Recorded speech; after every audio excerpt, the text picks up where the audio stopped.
Welcome back mga kabayan! Nagbabalik po muli ang inyong lingkod upang magbigay sa inyo ng mga bago at nagbabagang mga balita. Tila ba naging mainit na usapin ang isyong ito sa mundo ng social media? Nagbigay ng pahayag si Senator Hontiveros tungkol sa kanyang pansamantalang pag-alis mula sa publiko matapos formal na ihain ang kaso laban sa kanya kaugnay ng umano'y anomalya sa PhilHealth. Ang kaso na isinampa ni journalist Jay Sonza at Congressman Marcoleta ay umabot na nga sa Korte Suprema. Ayon sa mga nag-akusa, si Hontiveros ay may kinalaman sa mga irregularidad sa paggamit ng pondo ng PhilHealth. Ang mga detalye ng reklamo ay hindi pa ganap na inilalabas, ngunit binanggit nila na sapat ang ebidensya upang ipagpatuloy ang kaso. Sa kanyang pahayag, iginiit ni Hontiveros ang kanyang pagiging inosente at handang harapin ang mga akusasyon. Ako po ay nagdesisyon na magpahinga pansamantala upang bigyan daan ng isang makatarungan at walang kinikilingang investigasyon. Ako ay naniniwala sa aking integridad at sa tamang proseso ng batas, ayon sa senadora.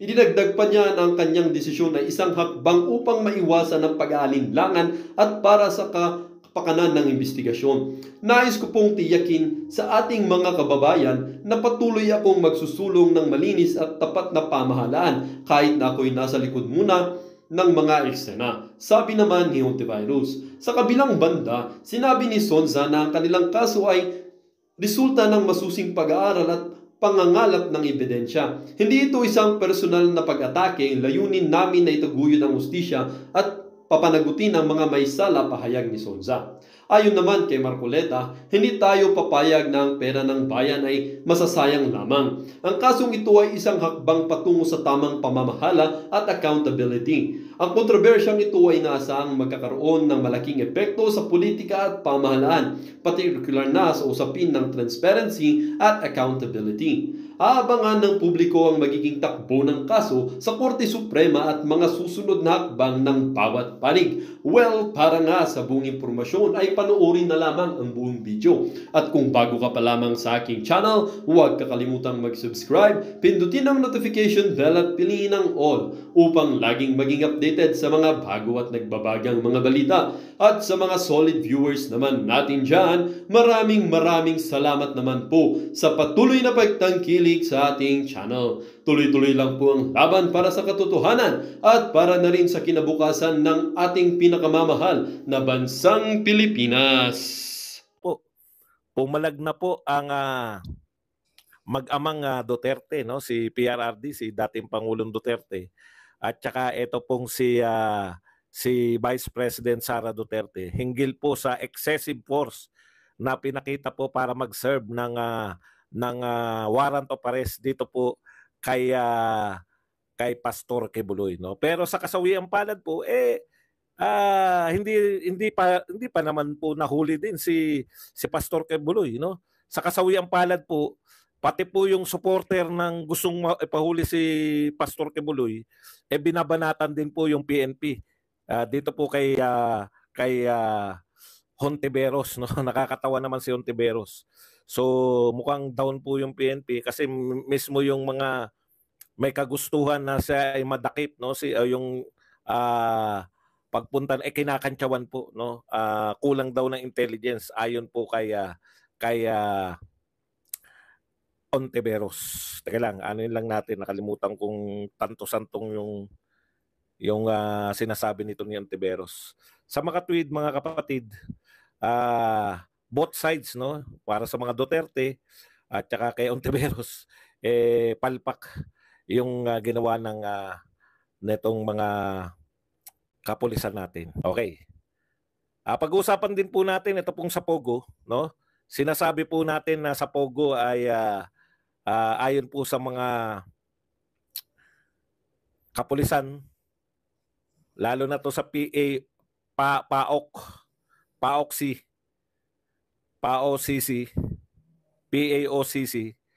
ay 300 mahigit na Pogo hub ay mga illegal, no? At sila po sa kasawiang palad kasi si naman si Duterte ay nagsimula pong maging illegal last year po. So ibig sabihin hindi na po si Pangulong Duterte yan. Unahin na po natin tong sa Pogo. Ito po ang balita, no? Kasi lahat po ng tao ay nagsasabi po na si Duterte po ang may kasalanan ng Pogo, no? Ito po ang sabi ng kapulisan, there are about 300 plus illegal Pogo hubs. So ito po dinidistinguish po natin na karamihan po doon sa mga nahuhuli. Hindi rin po natin alam kung sa legal na Pogo. Karamihan po doon sa mga may mga kasong kriminal o may nahuling mga mga criminal activities ay doon po sa mga Pogo, illegal na Pogo operation, di ba? Okay. So sa usapin po ng Pogo na yan, lagi nilang sinisisi na Duterte ang may kasalanan, Duterte ang Duterte. Eh bakit po dito sa report no ng Presidential Anti-Organized Crime Commission o PAOCC, ang sabi po nila there are about 300 plus illegal Pogo hubs. According to PAGCOR, only 48 or 49 registered with them and secured an IGL or internet gaming license. The rest of the 300 plus did not register. Since last year, they are operating without license. Okay, so sa makatwid, kung sila man ay nag-ooperate noon, nung panahon ni Pangulong Duterte, sumusunod po sila sa paglilisensya. No? So sila po, nagbabayad ng buwis, no? Malamang sa malamang legal yung operasyon nila, di ba? Hindi naman po porket sinabi na illegal ang operasyon wala na pong mga ginagawang kalokohan. Meron po kaya nga may mga nare-report na mga criminal activities pero tinitreat lang natin yan as criminal activities, di ba?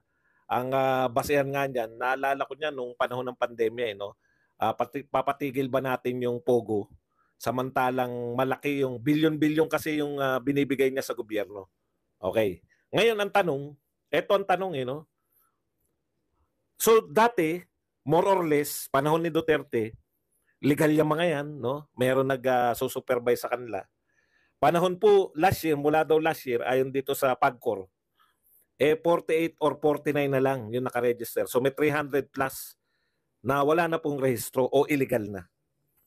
Ang tanong, bakit sila nakakapag-operate gayong illegal? Kung illegal na po sila, yung status nila, hindi na po talaga susunod yan sa batas ng Pilipinas. Di po ba? Yan yung sinasabi natin no? Sa POGO. Di po ba? Kaya po, eto ang question ko marami akong question dyan. No? Kasi dinidiin nyo si Pangulong Duterte dyan sa POGO. Pero ang question ko nga dyan, bakit nakakapag-operate sila 300 plus illegal naman pala. Ibig sabihin, wala pong nakukuha ni magkano yung ating pamahalaan. Ang tanong, wala ba talaga nakukuha yung mga tao sa gobyerno? Tanong lang kasi imposible namang harap-harapan yan na nag-ooperate na walang may nakakaalam. Parang hindi naman ako makakapaniwala. Ang ikalawa kong tanong, kung 300 plus po yan na sinasabi nag-ooperate, makakaasa po ba tayo na may 300 plus na mayor na maisasalang katulad nung ginawa sa mayor ng Bamban? Yun yung mga tanong natin. Kasi antindi ng ginawa nyo sa mayor ng Bamban. Meron po bang susunod na mayor na masasalang din? O last na yun? 300 pala yan na illegal na nag-ooperate. So nag-expect tayo na may 300 mayor din na nag-ooperate. Isa ko pang katanungan dyan, talaga bang yung ating mga opisyalis, no? Mayor, gobernador, maski senador, kasi kanina si Lito Lapid nabasa ko si Lito Lapid, ang sabi niya dapat daw imbestigahan yung illegal na nag-ooperate sa Pampanga. Yung mas malaki yung sa Porac yata kaysa dun sa Bamban. Ang tanong ko po, mas malaki. Tapos, dalawa na yung illegal na nag-ooperate dyan sa lalawigan mo, Senator Lapid. Hindi po kayo natitimbrehan, wala po nakakaalam mula sa staff ninyo, hindi nyo po nararamdaman na may problema po dyan ng Pogo sa mismong lalawigan na dati kayo ay gobernador. Yun yung question ko No? Bakit walang kaalam-alam yung matataas na tungkulin? Hindi po ba alam ng mga gobernador yan ng 300 operate? Hindi naman po siguro sa isang lugar may mga 4 o 5, di ba? O sa mayor doon. So marami po tayong in-expect na isasalang nyo katulad ng mayor ng Bamban. Speaking of fairness, kung talagang fair kayo, yun lang naman yung sila sa, wala po kami pakialam dyan. Di po namin kilala yung mga personalidad na yan. Nakakatakot yung report ng PAOCC na may 300 pa nag-ooperate ng illegal. Anong gagawin natin? Kung meron pa isisisi lang, wala kayong gagawin. Kay Duterte naman yan. Hindi po problema ni Duterte yan. Kasi mula dito sa report, last year lang eh. Ibig sabihin,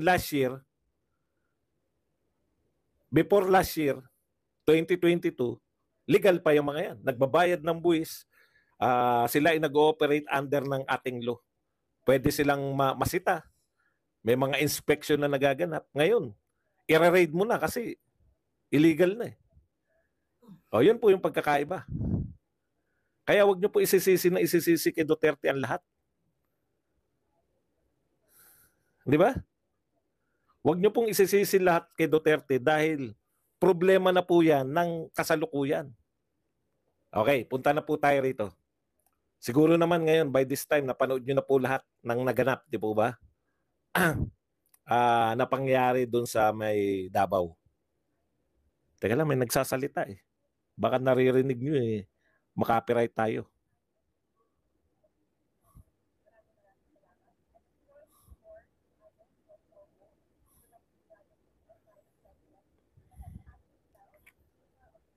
Okay. Ayon po dito sa ating, bakit ba may nagsasalita?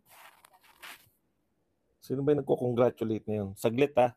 Baka marinig yan, makapiright pa tayo.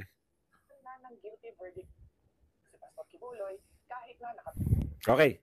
Punta na po tayo rito sa Mag-Aman Duterte. No? Pumalag po si PRRD dito po sa excessive force na ginawa ng PNP kaya sa pag-serve ng warrant of arrest dito kay Pastor Quebuloy. Okay, basahin po natin yung kanyang mga pinahayag. Ayon po kay Duterte, kay Tatay Digong, President, dito po sa Inquirer.net, former President Rodrigo Duterte has condemned what he called excessive and unnecessary force. No? Kasi excessive, napakalaki. Nakita niyo po ba yung puwersa? Parang hindi ko po alam kung paano niyo i-describe yung parang merong mas malaki pa sa nakikita nating paglusob sa mga kampo ng di ba, ng mga NPA. Wala po ako nakitang ganyan kalaking puwersa na lulusob sa mga di ba? Tapos full battle gear lahat. Nakita natin yung video, yung binabakbak yung wall. Okay. Sabi ni Pangulong Duterte, excessive and unnecessary. No? Hindi kailangan eh. Una, mayroon na po bang instance? Correct. Parang drug, yan mas maganda. Parang drug cartel eh, no? Pwede po yan, pwede po siyang maging necessary na ganyan kalaki at ganyan kapul battle gear kung parang papunta ng Marawi. Correct. Pwede po yan kung meron na pong instance na nagbigay sila ng subpoena, tapos pinaulanan sila hindi naman to yung una nilang pagpunta dyan eh, sa KOJC. Hindi rin ito yung unang pagpunta nila na, di ba magsaserve sila dati ng mga, yung sa Senate, di ba? Yung magbibigay sila ng subpoena. Okay lang po yan, justified po yan. Kung nung una kayong nagpunta riyan para mag-serve ng subpoena, pinaulanan kayo ng bala o kaya pinasabugan kayo ng granada, di ba? Ito sa ano lang to sa isang practical na mga mamamayan. Kasi hindi naman tayo abogado eh.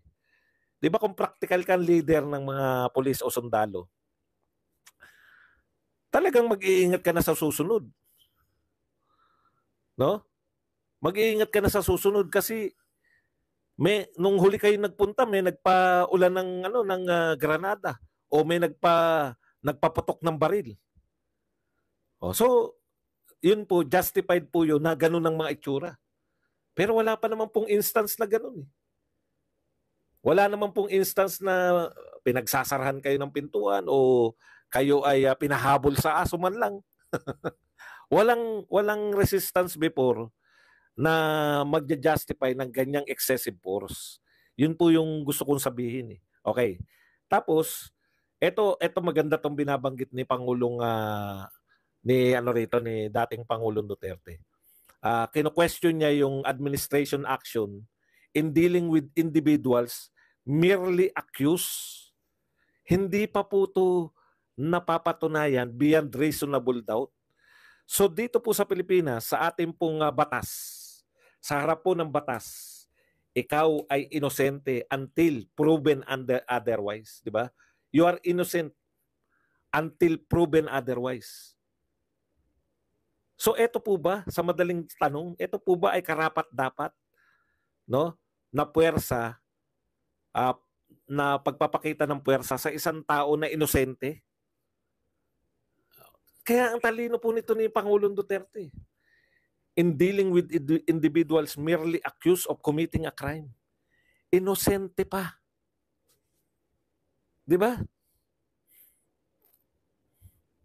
Sa mga sexual crime na ganyan, ginamit po ba natin yan dito kay Bohong Navarro?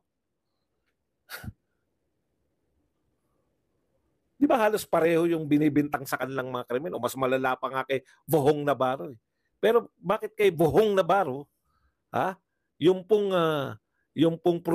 innocent until proven otherwise, pinapatupad? Bakit po kay Pastor Kibuloy, special, excessive force? O ikalawa, hindi ko alam kung pang ilan na.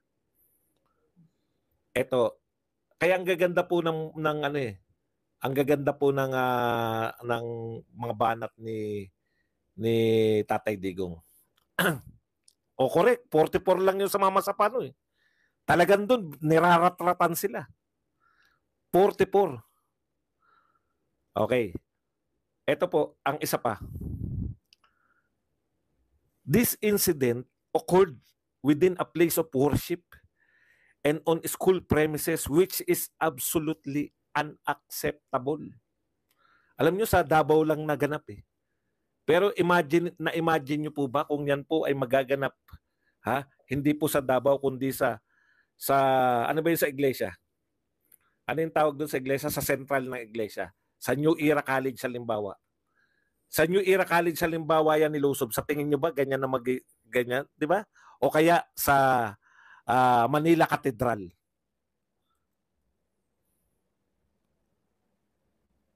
Yun po yung katumbas ng ng Dome. Kingdom. Yun po yung katumbas nun, yung Iglesia ni Cristo Central o Manila Cathedral. Naiisip nyo po ba kung magagawa nyo yan sa iglesia? Sa Iglesia ni Cristo? Pag meron pong inakusahan na taga-iglesia at magsaserve kayo ng warrant of arrest, magagawa nyo po ba yan sa Iglesia ni Cristo Central? Ano lang po ano lang po yung anong tawag dito? Yung hindi po makatotohanan to, pero yung nagdidiskusyon lang po tayo. Anong tawag diyan?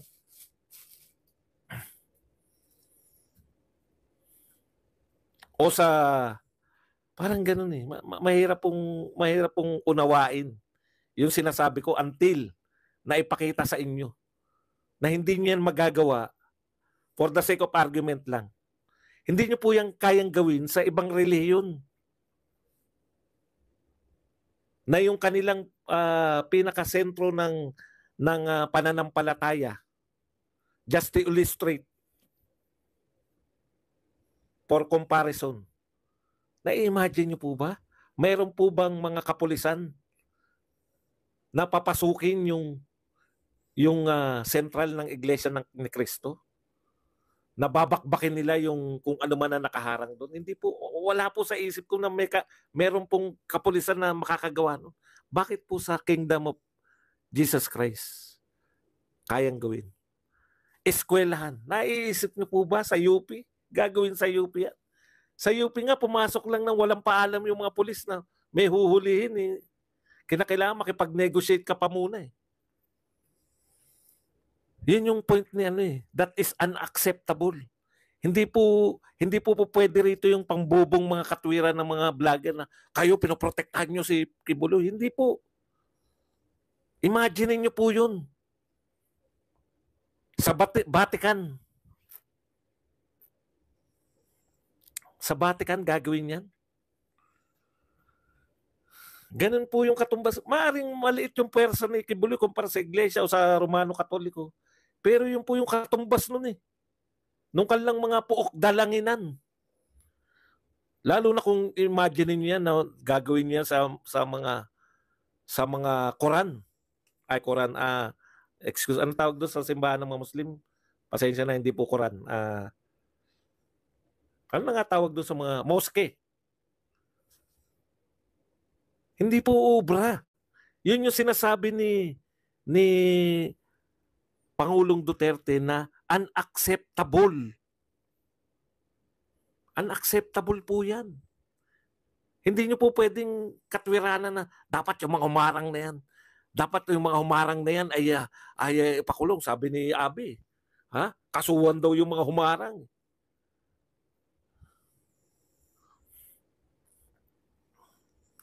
Di ko na pinapatulan. Ganun po yun. Kung gano'ng unacceptable yan sa ibang relihiyon, ibig nyo sabihin sa ibang relihiyon, ipagtatanggol po nila yan. Sasabihin nyo yung mga KOJC member, hindi nila ipagtatanggol. Oh, hindi po obra yung ganun. Kaya po sila nariyan. Ganun din po yun sa anumang relihiyon yan. Hindi po tayo religious. Well, dito nga nagtatapos ang bidyong ito. Kayo naman po ang aking tatanungin mga kabayan. Ano naman po ang inyong mga reaksyon sa balitang ito? Ang ating comment section ay bukas para sa inyong mga samot-saming reaksyon at komento. Lagi niyo pong tatandaan na bilang isang mamamayan ng bansang Pilipinas at bilang isang butante at bilang isang matapat na mamamayan na nagbabayad ng buwis dito sa bansang ito ay kailangan din natin magsalita at mag-react. Huwag kakalimutan, do not let your thoughts left unspoken. As citizen of this country, your thoughts matters. Muli po, kung bago ka pa lamang sa aking channel, huwag kakalimutang mag-subscribe at pindutin ang notification bell upang laging maging updated sa mga bago at nagbabagang mga balita. Huwag din kakalimutang mag-iwan ng like at i-share ang bidyong ito upang ang inyong pamilya, kaibigan at kakilala ay maging aware din sila sa kung anong nangyayari sa ating pinakamamahal na bansang Pilipinas.